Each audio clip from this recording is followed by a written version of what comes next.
அஸ்வின்ஸ் இனிப்பு காரம் பேக்கரி மற்றும் செல்வ உணவகம். புத்தாண்டை முன்னிட்டு அதிகாலை முதலே சமயபுரம் மாரியம்மன் கோவிலில் குவிந்த பக்தர்கள் நீண்ட நேரம் வரிசையில் காத்திருந்து சாமி தரிசனம் செய்து வருகின்றனர். இதுகுறித்த கூடுதல் விவரங்களை செய்தியாளர் தீனதயாளன் வழங்க கேட்கலாம். தீனதயாளன், வணக்கம். முழு விவரம். கனிமொழி, வணக்கம் கனிமொழி. 25ஆம் ஆண்டு புத்தாண்டு முன்னிட்டு சமயபுரம் மாரியம்மன் கோவில்ல அதிகாலை முதலே நீண்ட வரிசையில் பல்வேறு மாவட்டங்களிலிருந்து, அதாவது புதுக்கோட்டை, தஞ்சாவூர், பெரம்பலூர், அரியலூர் உள்ளிட்ட பல்வேறு மாவட்டங்களிலிருந்து அதிகாலை முதலே நீண்ட வரிசையில் காத்திருந்து சாமி தரிசனம் செய்து வருகின்றனர்.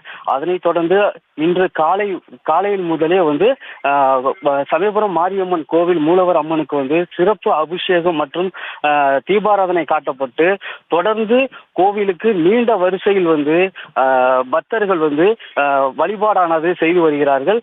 இந்நிலையில் இந்த வழிபாடானது பல்வேறு மாவட்டங்களிலிருந்து வரக்கூடிய பக்தர்கள் கூறுவது, இந்த 2025ஆம் ஆண்டு துவங்கும் இந்த நாட்களில் நோய் நொடி இல்லாமல் மக்கள் ரொம்ப செழிப்பமாக இருக்க வேண்டும், கால்நடைகள் எவ்வித செழிப்பமாக இருக்க வேண்டும் என சாமியை தரிசனம் செய்வதாக பக்தர்கள் தெரிவித்தார். கனிமொழி.